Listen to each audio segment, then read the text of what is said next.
Aí, tá gravando. Bom, gente, tudo bem com vocês? Então, queria lembrar para vocês, deixa eu só confirmar aqui. Mas.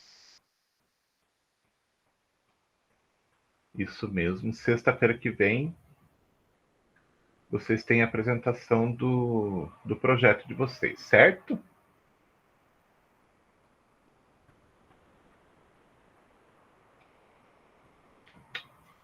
Muito bem.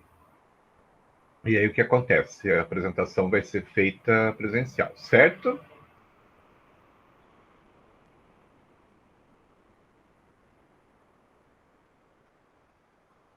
Então,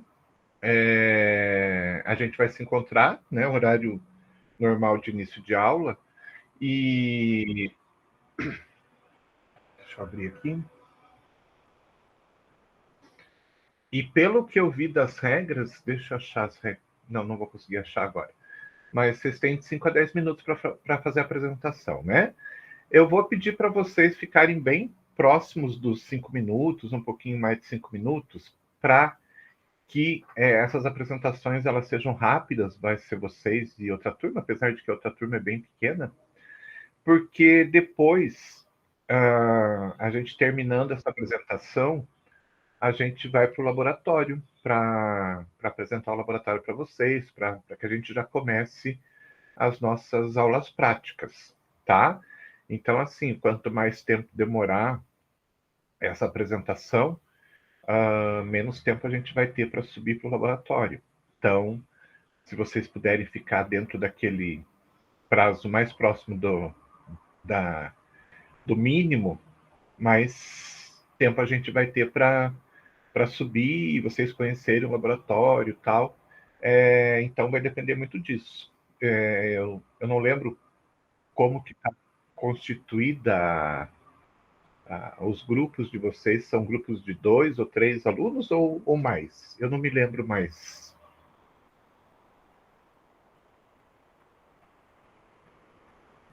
Do projeto integrador, professor? Isto.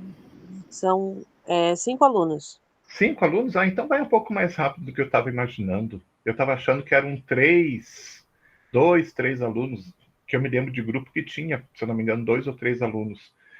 Então vai um pouquinho mais rápido, mas mesmo assim, né, quanto mais tempo sobrar, melhor para a gente. Daí a gente conversa com mais calma lá em cima.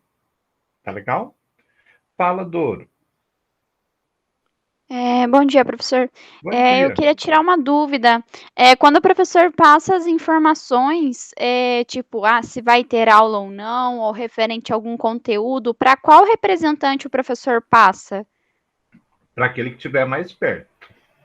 Então, é que assim, é que nós somos, tipo, misturados, né? Do terceiro, quarto, quinto e sexto período.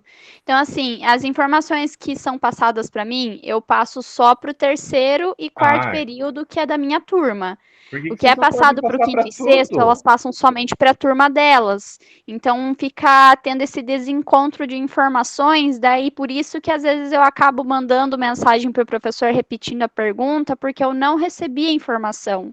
Mas por que vocês não conversam entre si? Vocês praticamente estão todo dia juntos.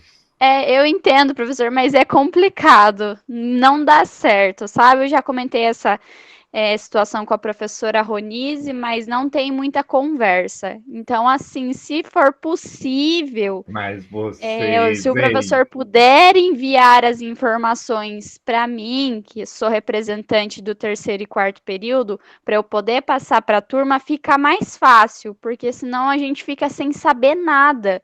Tipo, por exemplo, eu não saberia se a aula de hoje seria remota ou presencial, e essa dúvida era a mesma de todos que estão na minha turma, entendeu?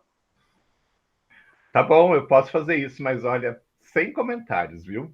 Sem Não, comentários. tudo bem, Vocês, sem comentários mesmo. Realmente é vocês sem estão dentro da comentários. mesma turma, Mas eu vocês só te conversam peço esse todo favor, dia. com todo respeito, se o senhor Não, tudo puder bem, me não tem passar problema. essas informações para mim, para eu poder passar para a minha turma, porque senão a gente fica na dúvida, sabe?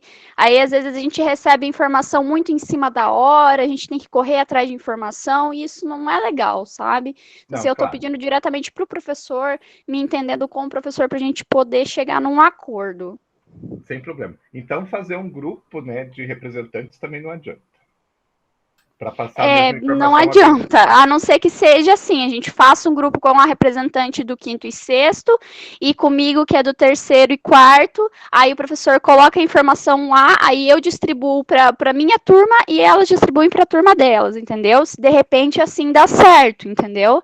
Aí o professor não precisa ficar correndo atrás de representante de tal, representante dali, fulana, ciclana, beltrana, entendeu? Eu acho melhor fazer um grupo assim que tenha todas as representantes, aí cada uma faz a separação necessária. Vou montar, mas vamos, né, para frente. Vamos, não quero colocar fogo em nada, mas vamos para frente. Então, fica assim, depois eu monto o grupo e vocês vão ver que está montado lá. Então, como eu estava comentando, a gente vai ter essa aula depois, né, dessa apresentação dos projetos. E então eu quero que vocês tragam guarda-pó. Não esqueçam de trazer guarda-pó, porque sem guarda-pó não dá para entrar nos laboratórios, ok? Aí lá a gente vai ver todas as regras de trabalho, que além do guarda-pó, outras coisas são importantes, mas eu prefiro falar isso pessoalmente, ok? Então, lembrando que, dependendo do tempo que vocês levarem para fazer a apresentação, vai influenciar no tempo que a gente vai ficar lá no laboratório. Tá bom? Obrigatória a presença, ok? Não costumo fazer chamadas, né? Vocês sabem que eu não faço chamadas, mas nas aulas práticas vai ter chamada, porque vocês vão ter que fazer relatório das aulas. Os relatórios que vão ser as notas de trabalhos desse bimestre. Então, só vai poder fazer relatório, só vai ser aceito o relatório mesmo de quem participou da aula. Senão, não tem porquê, né, a criação de um relatório. Então, é obrigatório, vai ter chamada, tá bom?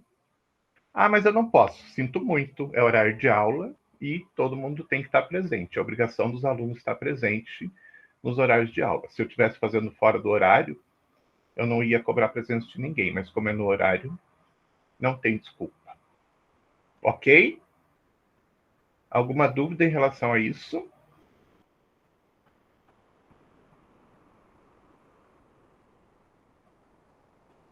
Ok. Então, nessa primeira aula, eu só vou cobrar o guarda-pó de vocês. Depois, mais algumas regras vão ser colocadas em relação a vestuário, comportamento, esse tipo de coisa, tá? Mas, de início, só com o guarda-pó a gente se vira nessa sexta-feira. Aí, nas próximas semanas, a gente já vai ter também prática. Então, já vão se organizando para isso. Tá bom? Muito bem. Deixa eu colocar o material agora.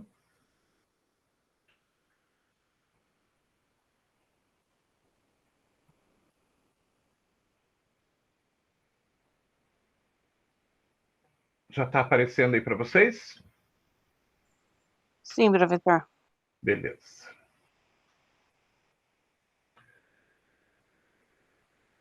Então, hoje a gente começa com as formas farmacêuticas plásticas, acabamos as líquidas. Vamos para as plásticas, que o próprio nome já diz, tem uma certa plasticidade. Então, elas são chamadas também de formas farmacêuticas semissólidas, porque elas têm uma característica que não é possível encaixar essas formas como sendo líquidas e nem como sólidas. Então, elas ficam no meio termo e são chamadas ou semissólidas ou plásticas pela plasticidade delas. A maior parte delas é de uso dermatológico ou tópico, com poucas exceções, nós temos, então, esse uso mais restrito. Que tipo de exceção? Nós temos, por exemplo, quando a gente fala em emulsões parenterais. São emulsões, são semissólidas e que são aplicadas diretamente na circulação. É uma situação especial. De uma forma geral, elas vão ser usadas na superfície da pele ou das mucosas. Desenvolvidas, então, também de uma forma geral, mas não 100% das vezes, para exercer uma ação local, seja quando é aplicado na pele ou na mucosa. Então, a ação é ali onde ela foi aplicada. Porém, nós temos as exceções no caso das preparações transdérmicas, que daí sim, essas transdérmicas nós vamos aplicar na superfície da pele e ela vai, então, essa preparação vai conseguir transportar os princípios ativos para dentro da circulação. Então, vai atravessar a pele, o nome já fala, transdérmica, chegando lá na circulação e sendo espalhado, então, para todo o organismo. O exemplo mais comum que a gente tem são aquelas aplicações de adesivos hormonais e aquelas aplicações de adesivo de nicotina para quem está parando de fumar, que são preparações, então, que você cola na pele e que vai para a circulação e é levado para todo o organismo. Aplicações. Então, dentre as diversas aplicações que nós temos algumas ações que são as mais comuns. Então, essas preparações elas podem ter uma atividade protetora, emoliente, lubrificante, secante, ou, né, relacionado diretamente com a substância ativa ou a mistura de substâncias ativas que foi introduzida nessa preparação. Uma substância emoliente é uma substância que ela traz flexibilidade e maciez para a pele. Então, vamos dar um exemplo aqui de uma substância emoliente que é bastante conhecida, que é o óleo de amêndoas, que é aplicado na pele da barriga da mulher grávida, quando está acontecendo o crescimento, né? A pele está esticando, porque a barriga está aumentando de tamanho, e para evitar que a pele comece a rachar abaixo da pele, né? Então, a se separar, formando as estrias, é costume passar bastante óleo de amêndoas, ou óleo de semente de uva também, mas o óleo de amêndoas é o mais indicado até pelo preço dele mais em conta. Então, o que esse óleo vai fazer? Ele vai deixar a pele mais macia, mais maleável, mais elástica, e quando a pele, então, começar a se esticar, porque a pele não vai aumentar o seu tamanho, ela vai simplesmente esticar. Então, ela deixa a pele, o óleo deixa a pele mais elástica e ela tem, então, mais essa característica de se distender sem se romper. Se romper, o que vai acontecer? Aparece na pele a formação das estrias. As estrias são esse rompimento das camadas mais profundas da pele. Então, para evitar isso, a gente deixa a pele bem elástica, né? Com a utilização de óleos, e dessa forma a pele não se rompe durante a gravidez. Depois, quando ela deixa de ficar esticada, ela volta à normalidade, ela volta também tranquilamente, sem nenhum tipo de embaraço na sua constituição. Bom, vamos ver então as formas farmacêuticas que nós consideramos como semissólidas, né? Cada uma delas, falar das características de cada uma delas. A gente vai falar das mais comuns e algumas que já nem existem mais ou existem pouca quantidade, muito difícil encontrar, só para vocês saberem, então, quais são essas formas. Então, a primeira delas é a pomada. Então, todo mundo conhece uma pomada, todo mundo já deve ter tocado numa pomada e sabe qual que é a consistência dela, sabe que ela tem, então, aquela plasticidade, né? Ela não é nem sólida, nem líquida, então ela tem aquela característica plástica, e ela é bastante utilizada principalmente para veicular alguns princípios ativos em algumas situações. Geralmente nas preparações tópicas, né? Então ela é bastante utilizada na pele em algumas situações, nas preparações oftálmicas, como nós vimos já lá atrás, e nas mucosas também. Então, pela própria característica das pomadas, elas são ideais, né, para veicular alguns produtos nas preparações oftálmicas, pensando então na questão, no caso das oftálmicas, né, na questão da pomada, ela se liquefazer com a temperatura da superfície do olho, então nós aplicamos ela como pomada, mas rapidamente ela se liquefaz. E no caso das preparações oftálmicas, que elas formam uma película na superfície do olho, que é mais difícil de retirar, mesmo que a pessoa pisque bastante e produza bastante lágrimas, ou seja, o contato com a superfície do olho é maior. Durante esse tempo, o princípio ativo, então, consegue fazer seu efeito. Nas tópicas também, muitas vezes, nós precisamos de uma preparação que fique mais tempo em contato com a pele, liberando o princípio ativo. Então, nós vamos utilizar uma preparação na forma de pomada. Passamos a pomada na superfície da pele, ela se liquefaz também com a temperatura da pele, e ela forma uma película ali na superfície que vai liberando, então, o princípio ativo. E aí, muitas vezes, eu vejo pessoal que trabalha em farmácia, nós temos alguns produtos que existem dentro da farmácia, que são existem na forma de pomada e de creme, e que, infelizmente, as pessoas chegam e perguntam qual que é a diferença, por que tem essa substância, esse medicamento tem na forma de creme e na forma de pomada. Não, é tudo a mesma coisa. Mentira, mentira, isso não tem sentido, porque se fosse tudo a mesma coisa, por que a indústria ia fazer creme e pomada, né? Ter duas opções, se só a opção creme, por exemplo, já serviria, ou só pomada já serviria. É que a pessoa gosta. Não é que a pessoa gosta, é porque a pomada ela vai ficar mais tempo em contato com a pele. Então, se for para liberar algum princípio ativo na superfície da pele, tem que ser a pomada. Se é alguma coisa que o efeito é já de imediato, pode ser o creme. Depende muito do que você está por que você está utilizando ou a pomada ou o creme. Ou seja, você chega na farmácia e ao invés de te dar uma informação correta, ainda te dá uma informação incorreta. Aí a pessoa vai lá e usa a forma farmacêutica errada, não dá o resultado correto, e ela vai falar que quem fez a prescrição é que não prescreveu direito, mas na verdade é quem deu a informação errada.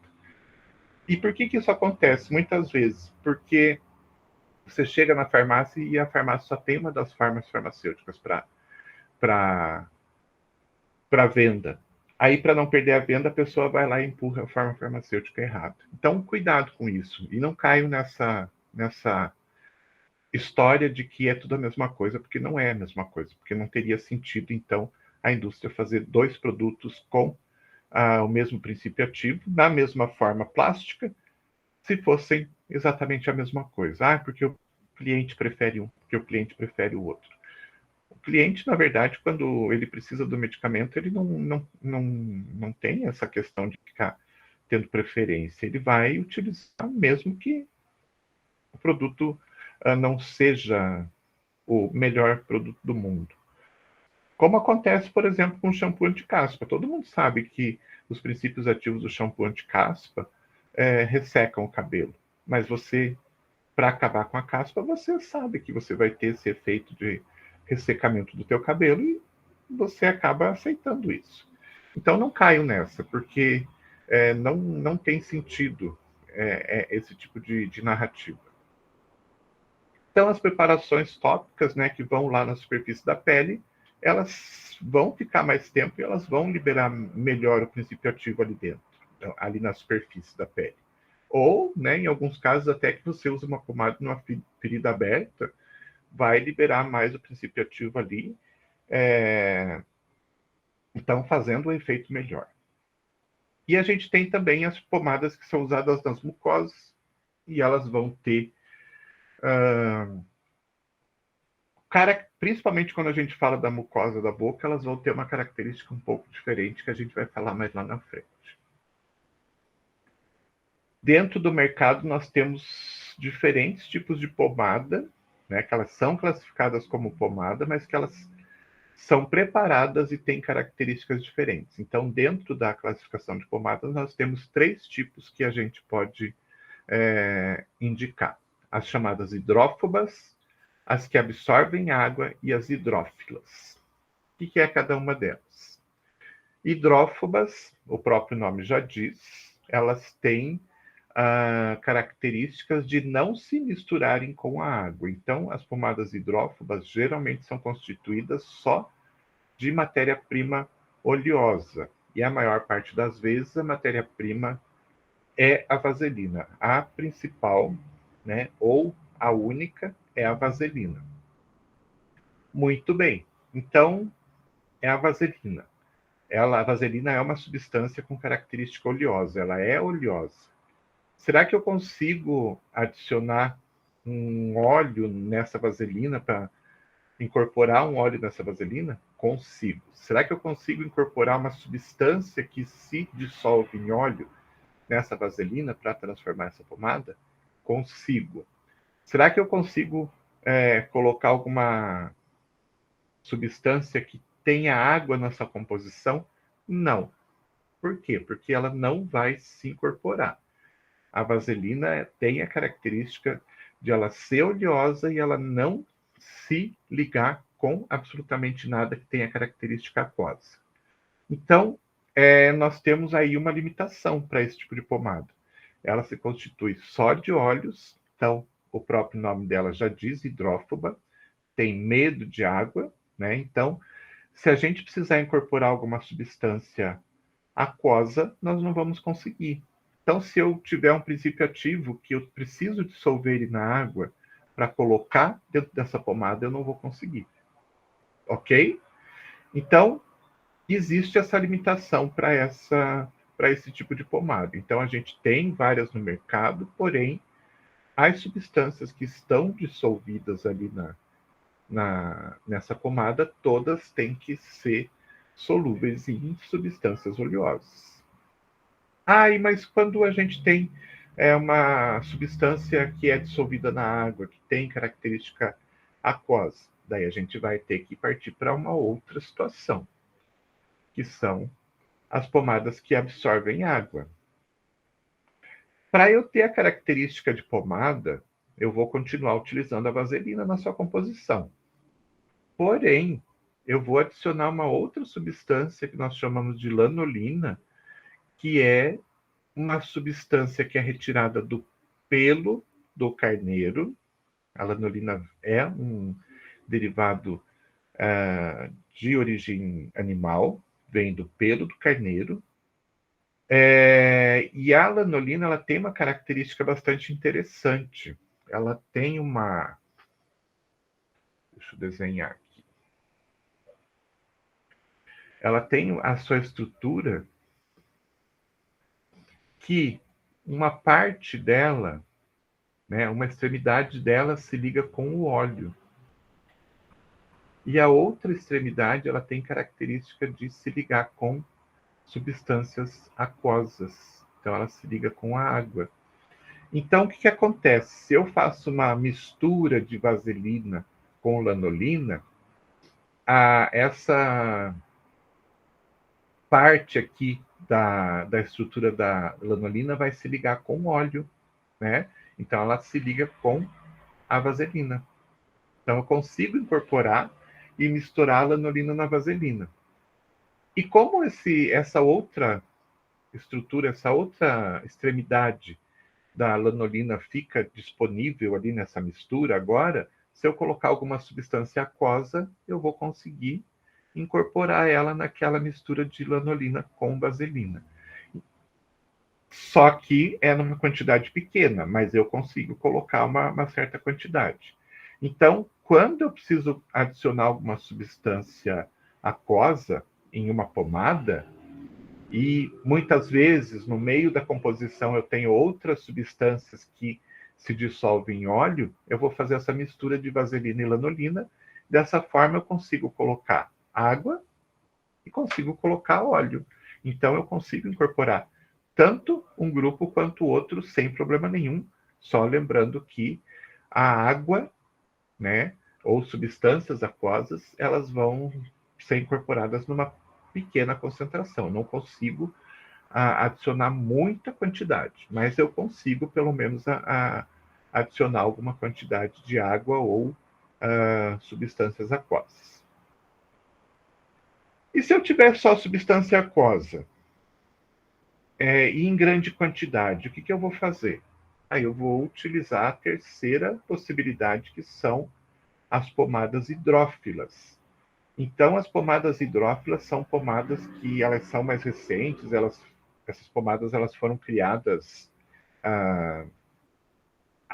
vamos dizer assim que há pouco tempo. Elas não são tão antigas quanto as pomadas feitas de vaselina. Então, elas têm característica de pomada. Se vocês pegarem, vocês vão olhar e vocês vão dizer assim, isso aqui é uma pomada. Você passa na pele, a pele fica com brilho, porque as substâncias têm uma característica oleosa, porém, a dissolução, né, a absorção é de substância aquosa. Ela tem cara de óleo, né, tem cara de vaselina, mais especificamente, porém, como ela foi feita em laboratório, foi transformada em laboratório, a gente consegue ter a característica da vaselina, ter aquele aspecto mesmo da vaselina, e, ao mesmo tempo, a gente ter a absorção. Então, nós conseguimos incorporar substâncias aquosas ali nessa pomada. Então, dependendo da situação, eu vou usar a pomada de vaselina, somente vaselina, se eu só tenho princípios ativos oleosos. Se eu tenho princípios ativos oleosos e aquosos, e os aquosos são numa concentração pequena, vou usar aquela mistura de vaselina com lanolina. E se for só substância aquosa que eu quero incorporar na minha formulação, eu posso utilizar então essa pomada hidrófila, que é constituída de polietileno-glicóis. O nome já fala, muitos, etileno-glicóis. Então, são várias. Como é que eu posso dizer? São vários etileno-glicóis, um ligado no outro. Então, são estruturas, às vezes, muito grandes, estruturas bastante complexas. Mas elas trazem, então, essa característica de a gente conseguir adicionar substâncias aquosas sem problema nenhum. E como eu comentei, só descartar aqui, como eu comentei, a gente tem uma possibilidade que é a pomada específica para mucosa, que ela geralmente ela é classificada separadamente, que ela é preparada de uma forma um pouco diferente. Então, é uma pomada que a gente utiliza muito carboximetilcelulose, a gente utiliza muito a pectina, que é uma substância que vem de origem das frutas e que dá aquele aspecto gelatinoso, muitas vezes, que as frutas podem transferir. É utilizado também gelatina ou uma base pronta, que a gente chama de plastibase, para produzir essas pomadas que a gente chama de hora base. Então, se vocês forem, quem trabalha em farmácia vai lembrar do Oncilon e hora base. Elas têm essa característica. Muitas vezes nós precisamos, então, passar uma pomada na mucosa da boca, e aqui geralmente ela é feita exatamente para a boca. Mas o que acontece? Se eu utilizo a vaselina somente, eu não vou conseguir incorporar todas as substâncias que eu preciso. Às vezes eu preciso de substâncias que são solúveis em água. Se eu utilizar a mistura de vaselina e lanolina, a gente tem um problema porque é na boca, né? E quando a gente utiliza a vaselina também. Mas no caso da lanolina é um pouquinho mais complicado porque elas não podem ser ingeridas. Então a gente vai utilizar uma mistura de substâncias que podem ser ingeridas, como carboximetilcelulose, que é um derivado da celulose, ou a pectina, que é derivado de frutas, ou a gelatina, que é de origem animal, né? Vem lá do tutano do boi, porque ela vai precisar ficar em contato com a nossa mucosa da boca e, obviamente, né, ela vai se desprendendo e a gente vai engolindo. Então é importante que seja uma base que não traga problemas para a gente, né, pela ingestão. E aqui a gente precisa de mais uma característica. Se eu fizer uma pomada que é solúvel em água, como nós vimos ali as pomadas hidrófilas, a nossa própria saliva se encarrega de lavar esse local onde a pomada foi aplicada com uma rapidez muito grande. A gente, sem querer, acaba utilizando a língua também, e a gente acaba retirando todas essas substâncias, né, com uma rapidez muito grande. E muitas vezes a gente precisa que esse produto fique em contato com um tempo maior com a mucosa, e dessa forma, então, os princípios ativos que estão colocados ali têm um tempo de fazer seu efeito. Então, a gente utiliza basicamente essa pomada em hora base, que ela tem uma característica interessante pelas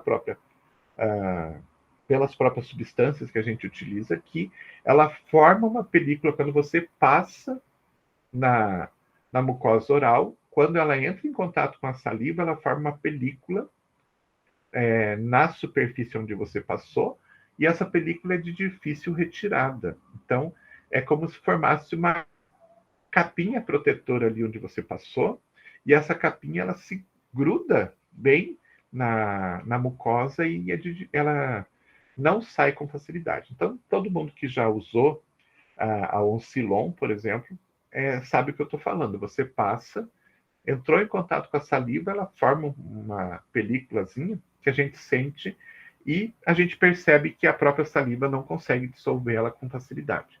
Então, ela fica mais tempo em contato com a superfície da mucosa oral, e dessa forma a gente tem o princípio ativo fazendo efeito por mais tempo ali naquele local, ok? Então ela acaba saindo um pouco daquela classificação anterior de hidrófoba, hidrofílica e a lanolina e vaselina, né? Porque ela tem características especiais e tem utilizações especiais. Pomada seria isso. A gente pode passar então para as pastas.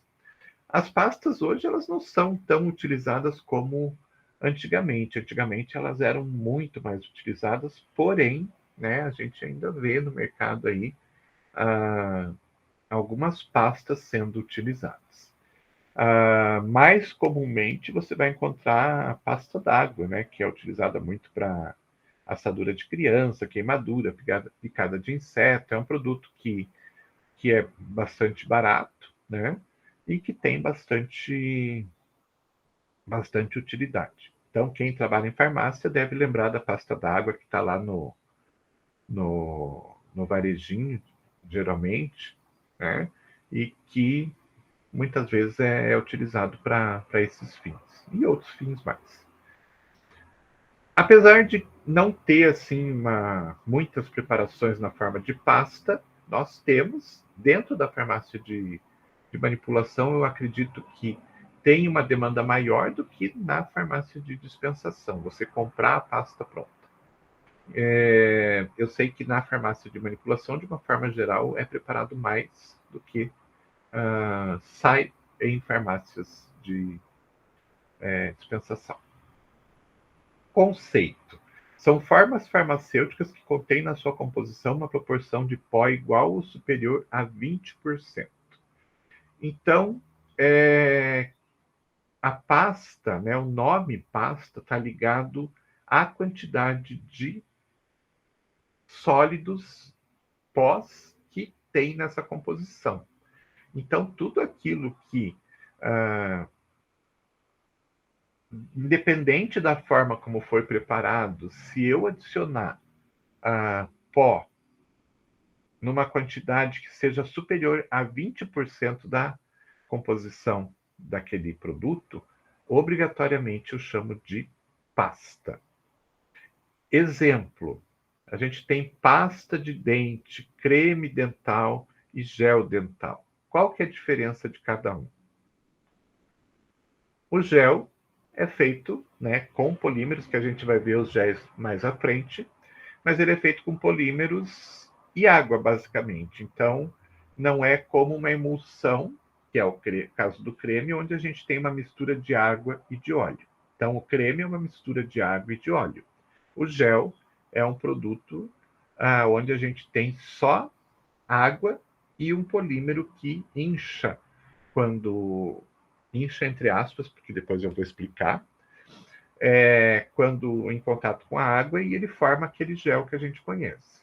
E a pasta é porque ou eu fiz um creme e coloquei muito pó nesse creme e passou de 20%, e eu deixo de chamar ele de creme e passo a chamar ele de pasta, ou eu fiz um gel e na preparação desse gel eu coloquei também pó, mais que 20% também da composição, e eu deixo de chamar de gel e passo a chamar de pasta. Ou nos exemplos que eu vou mostrar a seguir, que é uma simples mistura de pós com uma substância líquida, e que a quantidade de pós ela ultrapassa também esses 20% e é chamada de pasta. Então, assim, a característica das pastas é essa quantidade de pó que deve ultrapassar 20%, independente da forma como ele foi feito. Se ele tem aí mais de 20% de pó, nós chamamos de pasta. Vamos ver os exemplos, então.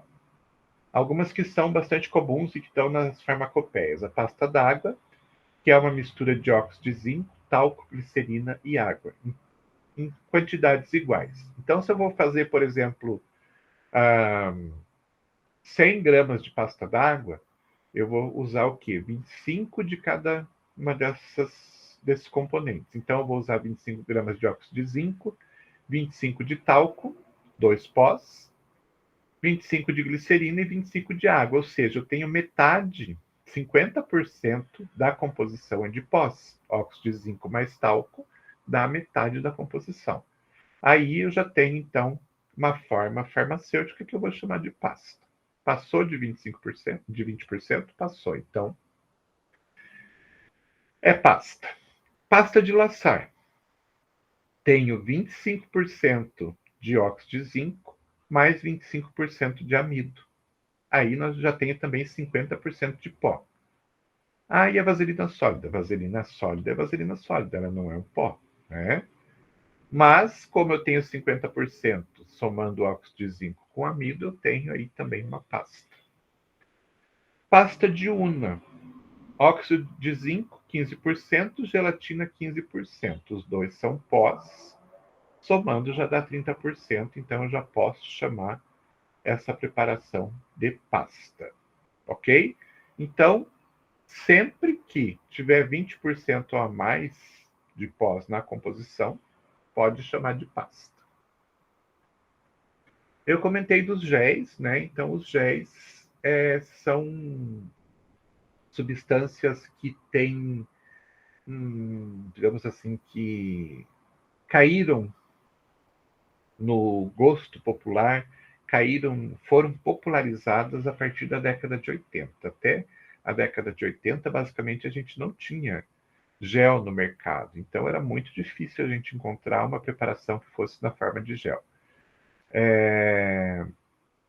Os primeiros géis que foram colocados no mercado e que, né, se transformaram em sucesso e que foram, então, os precursores da forma gel, que hoje é tão comum para tanta coisa, foram os géis para cabelo. Então existiu lá o lançamento de um gel, aqui no Brasil pelo menos, chamado New Wave, que virou uma moda e que as pessoas começaram a utilizar, e as próprias empresas de cosmético que começaram a copiar essa forma, nesse caso uma forma cosmética, né? Começaram a perceber que essa forma de gel ela poderia ser utilizada em várias outras preparações. Então, iniciou-se com gel de cabelo, mas as próprias empresas começaram a diversificar e utilizar esses géis para outros tipos de preparação. Inicialmente foram os géis de cabelo, mas logo. E daí também se percebeu que na área medicamentosa, esses géis também poderiam ser preparados e utilizados numa gama bastante grande de diferentes preparações. Antes do gel de cabelo, a gente tinha só, pelo menos no mercado brasileiro, os géis dentais, que eram poucos, né, mas que estavam ali bastante encerrados nessa questão dos produtos de higiene oral. Mas com a utilização de produtos para transformação em gel para cabelo, a gente teve então a grande explosão dessa forma cosmética e farmacêutica também. E quais são as características dos géis? Então, os géis são formas farmacêuticas semissólidas, né? Então, independente também da situação, da consistência que nós damos para esse gel, que ele pode ser mais voltado para algo um pouco menos viscoso ou mais viscoso, todos são semissólidos. Eles podem também ser transparentes e ser opacos. Eles têm aquela consistência gelatinosa que nós temos conhecimento, que todo mundo conhece. Todo mundo já usou um gel, nem que seja o álcool gel, mas já usou. Eles apresentam uma alta proporção de solvente em relação ao agente gelificante. A gente, vendo as formulações, a gente vai perceber que a substância que nós vamos utilizar para dar aquela característica de gel é muito pequena em relação, né, em proporção à quantidade de solvente que a gente utiliza. Então, de uma forma geral, os géis que a gente utiliza, eles são à base de água. Se vocês forem olhar nas formulações e nas preparações, vocês vão ver que é 99% água e 1% de substância gelificante. Então, os produtos acabam sendo rendem bastante quando você utiliza um agente gelificante, ele rende bastante, porque a gente vai utilizar realmente muito pouco agente gelificante. A gente consegue fazer grandes quantidades de preparação e o produto acaba ficando barato também, que é uma característica bastante vantajosa. O produto, né, pelo fato de utilizar pouco agente gelificante, a gente acaba, então, tendo produtos mais baratos. Falando dos agentes gelificantes, o que eles são, então? Eles são partículas sólidas, todos são sólidos, que estão unidos por pontos de adesão. Então, se você olhar, vou até desenhar aqui.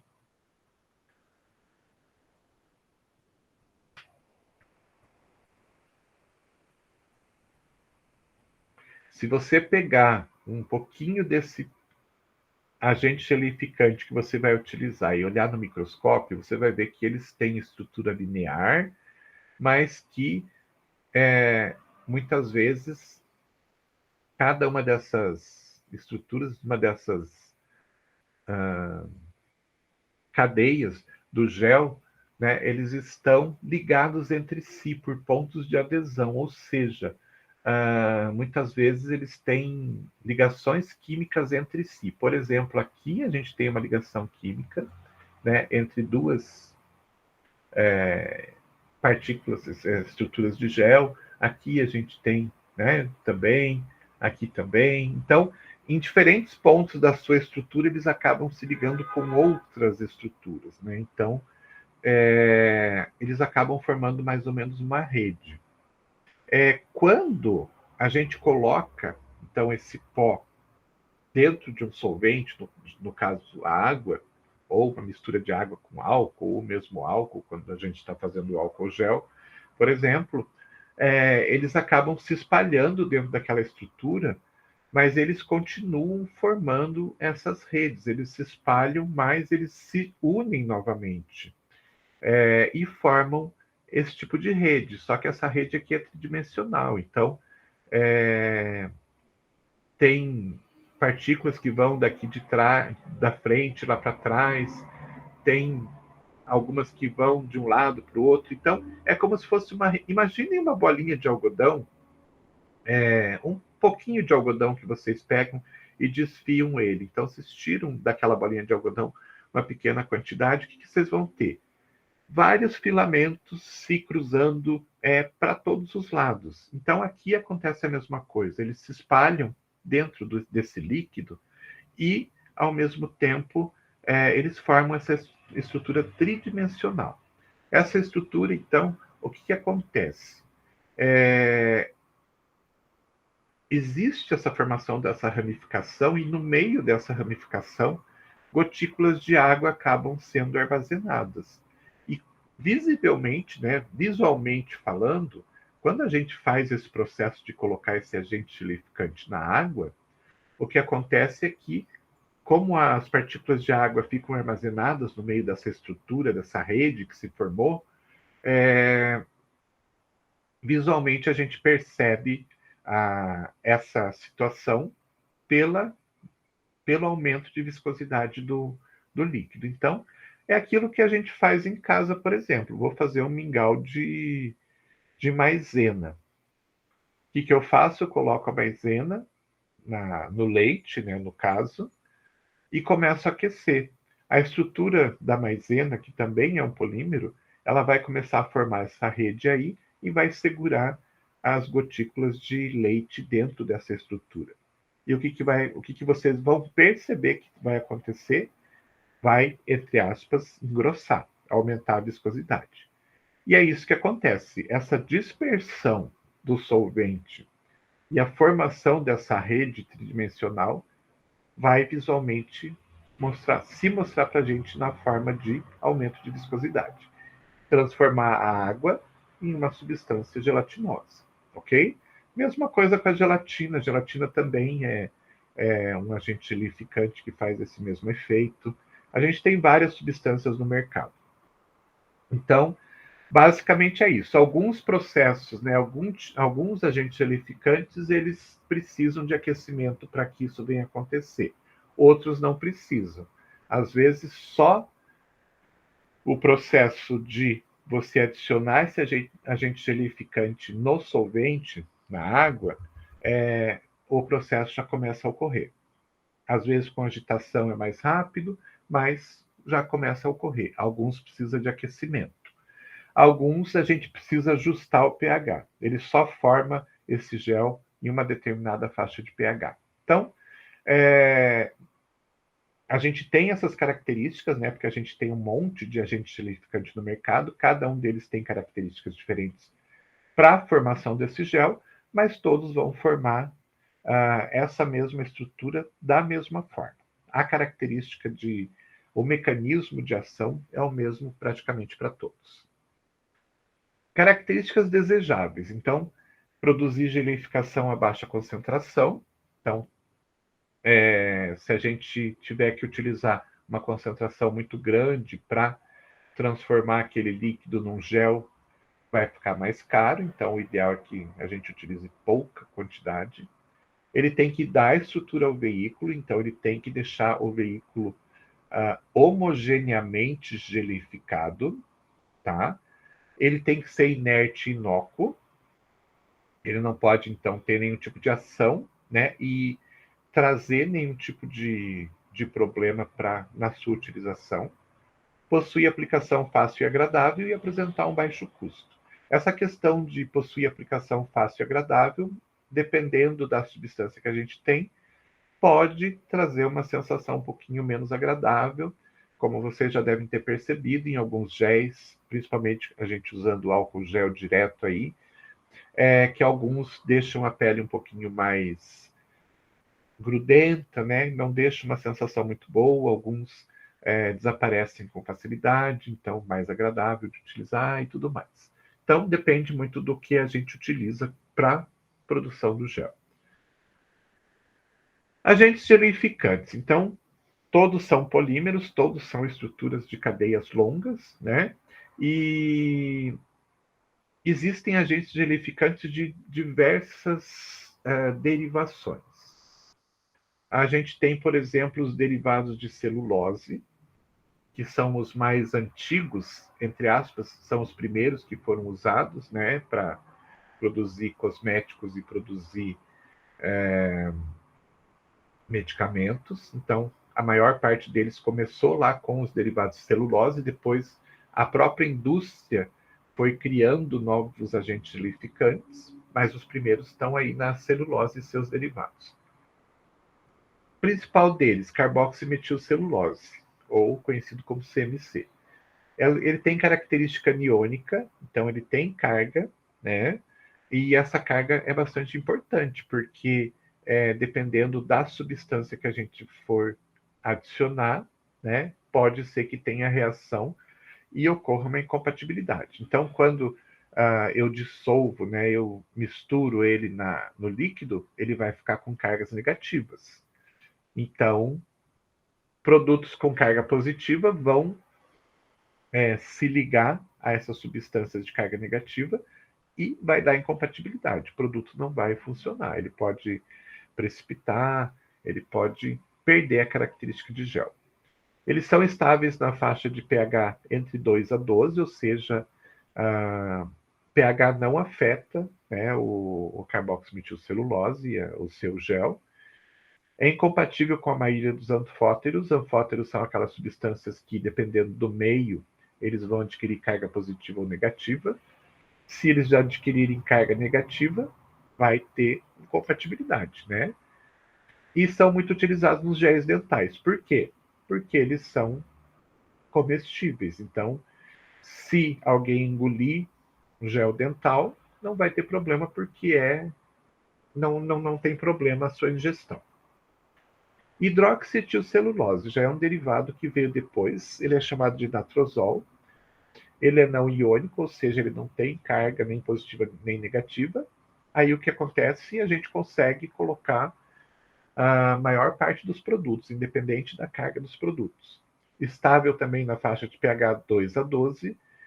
E o hidroxietilcelulose ele tem uma compatibilidade muito grande com as substâncias ativas, inclusive ácidos, que alguns produtos não têm compatibilidade. Então, quando eu preciso adicionar uma substância ácida, eu dou preferência para o hidroxietilcelulose, mais conhecido como natrosol. Nós temos um grupo chamado de carboxivinílicos. Então, é uma família bastante grande, que tem o nome comercial de carbopol. Então, dentro dessa família, a gente tem aí diversos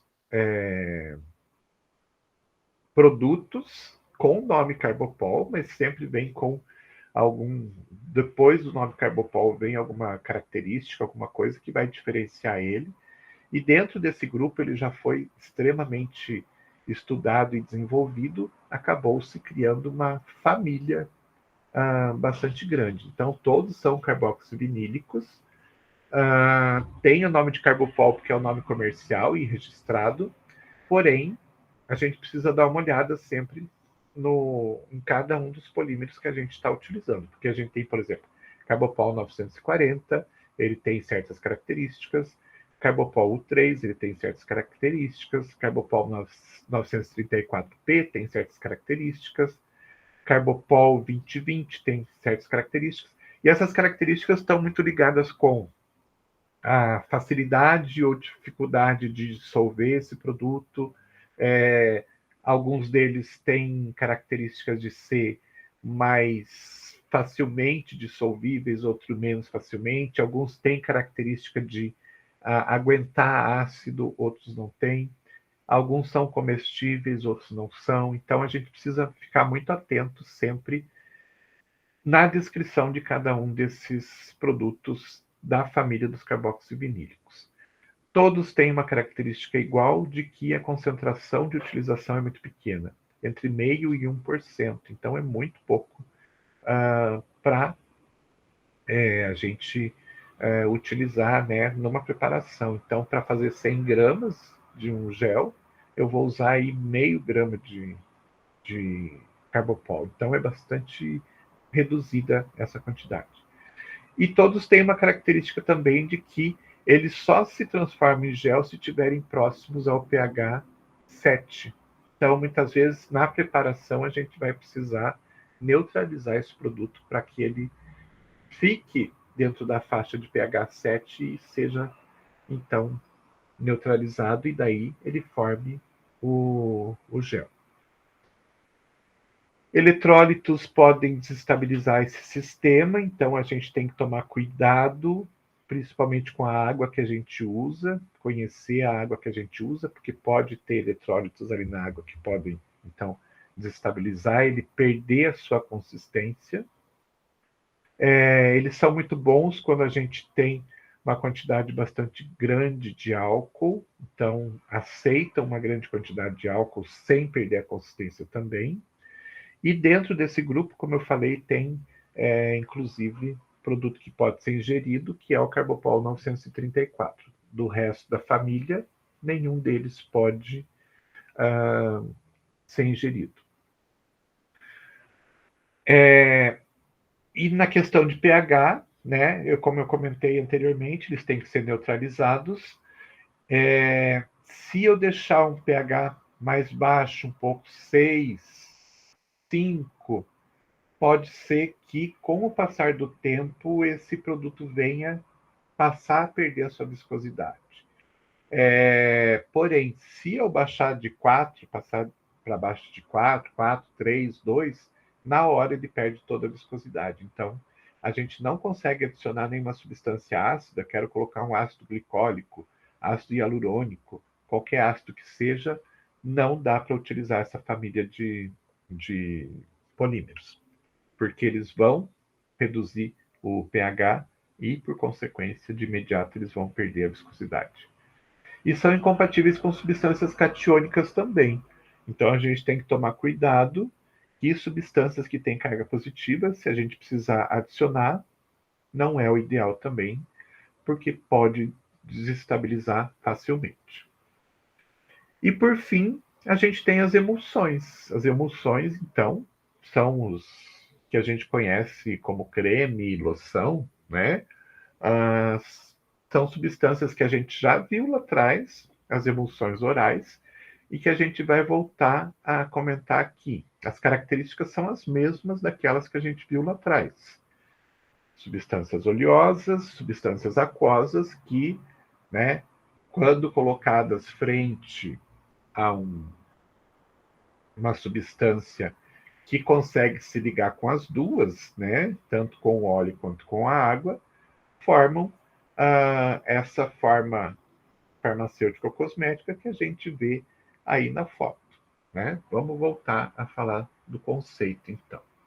Emulsão é a mistura de dois líquidos immiscíveis, no qual um deles está disperso no outro na forma de gotículas. Então, né, a gente vai sempre ter numa emulsão água de um lado e óleo do outro. Um vai estar disperso no outro, eles vão, na verdade, formar gotículas, né, dos seus produtos, do óleo e da água, e dessa forma, quando a gente adiciona um agente emulsionante, que vai conseguir ligar, né, digamos aqui, tá ligado aqui já. Então, um agente emulsionante que ele consegue se ligar, digamos que as bolhas aqui sejam de óleo e essa fase aqui seja de água. Então, esse agente emulsionante, ele consegue se ligar com o óleo e consegue se ligar com a água também, né? E isso faz com que ele fique estabilizado. Ele não consegue, então, mais, essas gotículas não conseguem mais se ligar com outras gotículas para tentar voltar ao formato original, certo? Então, tendo essas ligações aqui, essa bolha aqui não consegue mais se ligar com essa bolha aqui para fazer uma bolha maior. Não consegue se ligar com essa, não consegue se ligar com essa, não consegue se ligar com nenhuma. Dessa forma, a gente tem aí a formação da emulsão. Lembrando que, visualmente, a gente vai perceber a formação desse processo com a transformação daquelas duas substâncias que não se misturam em uma substância só. Com aspecto cremoso, com aquela cara de creme que a gente conhece, ou de uma loção, quando for mais líquido. Mas que se a gente pegar esse produto, né, que se formou e colocar no microscópio eletrônico como está aqui, a gente vai ver separadamente que eles não estão dissolvidos um no outro. Um está disperso no outro, mas eles não se dissolvem. Ou seja, se por um acaso eu adicionar alguma substância que consiga eliminar, né, de alguma forma essa ligação que a gente tem aqui entre água e óleo, alguma substância que inative esse agente emulsionante que eu coloquei, o que vai acontecer? Vai quebrar essa formação que a gente viu, esse creme que a gente viu. E as gotículas de óleo vão começar a se unir uma na outra e vão começar a fazer o processo de separação. Então, às vezes a gente vê um creme que, por algum motivo, alguma substância que foi colocada, qualquer coisa, com o passar do tempo ele começa a separar as fases de volta. Separa a água do óleo. Por quê? Porque o agente emulsionante, em algum momento, por algum motivo, ele perdeu a sua característica de segurar essa emulsão, ok? Porque não se dissolve o óleo dentro da água ou a água dentro do óleo. Eles simplesmente ficam dispersos e ficam imobilizados. Eles não conseguem mais se reunir, as gotículas não conseguem mais se reunir novamente. A partir do momento que neutraliza-se esse agente emulsionante, elas começam a se unir novamente e começam a se separar. Então, quando a gente faz uma emulsão, a gente faz um creme, a gente tem que fazer da forma correta, né? Existem formas corretas de fazer, quantidades corretas para que essa situação não venha acontecer lá no futuro. Aplicações das emulsões. Então, como eu comentei, elas podem ser orais, né? Então a gente tem algumas emulsões orais, geralmente, então, para mascarar sabor desagradável. No caso, por exemplo, da emulsão de Scott, que a gente viu lá atrás, para diminuir aquele gosto muito forte de óleo de bacalhau. De uma forma geral, elas são tópicas, então, usadas como veículos emolientes da aplicação de fármacos através da pele e mucosa. Então, geralmente, menos nas mucosas e mais na pele, né? As emulsões são aplicadas para também formar uma película ali na superfície da pele, só que não é uma película tão resistente e duradoura quanto a das pomadas, mas como a gente tem um pouco de óleo na composição, esse óleo ele vai acabar formando uma película e vai deixar a pele mais macia, vai amaciar, vai deixar a pele mais elástica. Então, além, né, de qualquer coisa, a aplicação de um creme, independente do que ele contenha como princípio ativo, ele já é um veículo emoliente.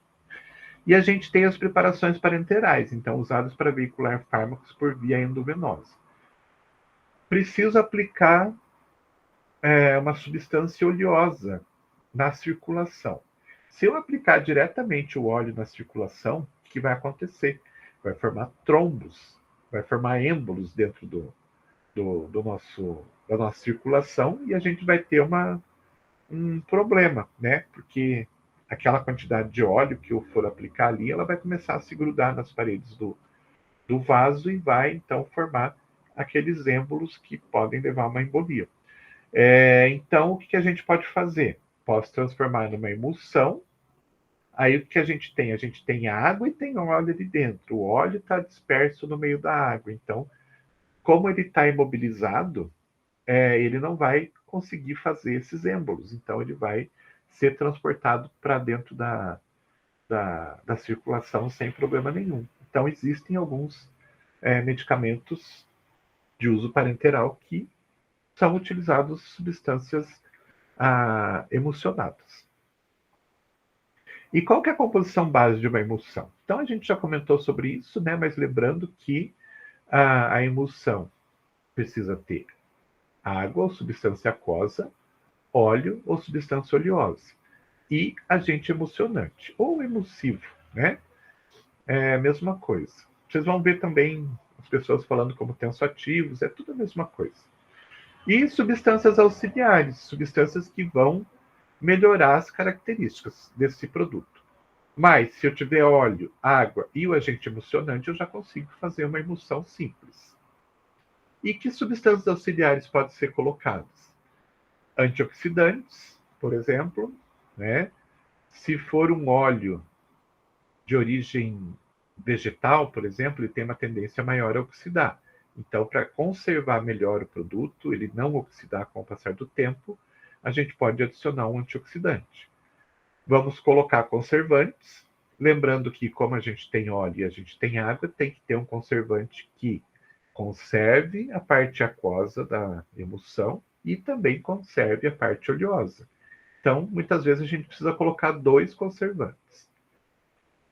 Espessantes, se eu fizer uma emulsão e ela não tiver, né, nas proporções que eu fizer, ela não tiver uma característica muito viscosa, eu quiser um pouco mais de viscosidade, sem deixar ela muito oleosa, porque quem vai ajudar a dar mais viscosidade é a fase oleosa. E eu não quero um creme, por exemplo, muito oleoso. O que eu posso pôr? Eu posso pôr daqueles polímeros que a gente viu lá dos géis, né? Que vai, então, deixar a parte da água mais espessa. E, aparentemente, na aparência, a gente vai conseguir ver esse creme mais espesso, porém, ele não vai ficar muito oleoso. Posso colocar corante, posso colocar um flavorizante, né? Se eu for fazer uma preparação de uso oral, para deixar ele com um sabor melhor. E basicamente é isso. Perguntas, dúvidas?